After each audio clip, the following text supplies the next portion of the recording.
Hi friends, I'm Victoria, and today I'm going to explain the structure and history of haikus. Haikus are a Japanese form of poetry that have only 3 lines. Unlike many American types of poems, they don't have to rhyme and they're only 3 lines. The first line has 5 syllables, the second line has 7 syllables, and the third line has another 5 syllables. Syllables are a small unit of speech. Usually they only have one vowel sound within them. So for example, my name is Victoria. We have Vic, Tor, E, So my name would have 4 different syllables within it. In total, a haiku has 17 syllables. I'm going to have an example over here and read it for you all. This poem is by the man who originally popularized the haiku named Bashō from Japan. He was alive in the 17th century, that's the 1600s, and here is his poem. An old silent pond.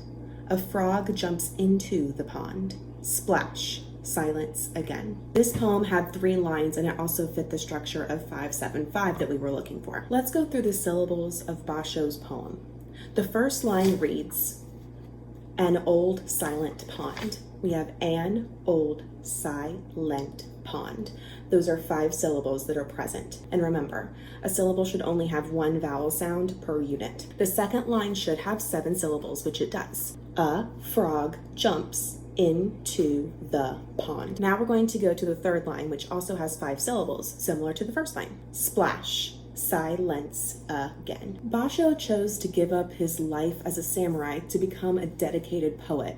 He traveled Japan and got inspiration from the nature that he saw around him. While being a samurai seems pretty cool, he decided to go with the life of poetry and express his emotions. Through sharing his poetry, he was better able to connect with the people of Japan. While originally haikus were supposed to only be about nature, they changed over time. It became popularized in America after World War II, and Americans began to write about other topics besides nature.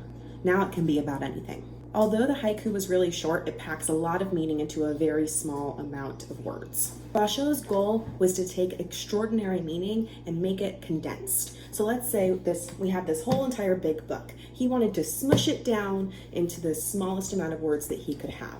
So for example, let's look at his poem again. An old silent pond. A frog jumps into the pond. Splash. Silence again. So we have this old pond and it seems ancient, like it's been there forever, longer than the life that has just disrupted it, right? And the pond will be there again after the frog is gone. Yes, the frog made this temporary disturbance, but this old ancient thing will keep on going after the frog is gone. And this can relate to humans because we have only been on the earth for a very short amount of time.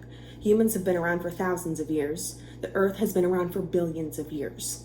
We are just making a small splash, but eventually it will be silent again. The earth was there before us and the earth will be there after us. Bashō connected nature and emotions in many of his poems. Writing a haiku can be fun because you have to play with words quite a bit. You have to figure out how to get 5 syllables in that first line, 7 in the second, and then 5 again in the third. So what you want to do when you're first writing a haiku is to experiment with different kinds of words that relate to your topic. So I'm going to go with a traditional Japanese theme of nature, and I'm going to choose the deep ocean as my theme. That's what I'm going to write about. So then I would come up with different words that relate to the ocean and the deep and figure out where I want to place those words in my poem. Some words I came up with are dark, alone, sea creatures, deep, and sand. I could come up with tons of other words that also relate to it, but I'm just going to start there and show you what I've written for my poem. I wrote, alone in the deep. Creatures lurk in the darkness. A slight glow appears. So if we pay attention, my first line does have 5 syllables. Alone in the deep. My second line does have 7 syllables. Creatures lurk in the darkness. My last line again has 5 syllables, which fits the form of the haiku. My last line was a slight glow appears. I wrote this poem about the deep ocean and connected it to my emotions about the quarantine right now. When you're in the deep ocean, you're alone. There aren't a lot of sea creatures down there because the sunlight can't really reach it, and a lot of animals do need sunlight to survive. Right now in the quarantine, we're all feeling pretty alone. My little creatures lurking in the darkness reference kind of goes along with the coronavirus, how it's kind of lurking, it's trying to scare us all in a way. And my slight glow is hope that everything will be restored to its original glory and that I will be able to see all of my students again. I will be able to see all of my family and friends again in a very short amount of time. Alrighty friends, I hope you enjoyed learning about haikus today. If you have any questions, leave them down in the comments below and I will be happy to answer you. Please like this video as well and have a great day. Bye.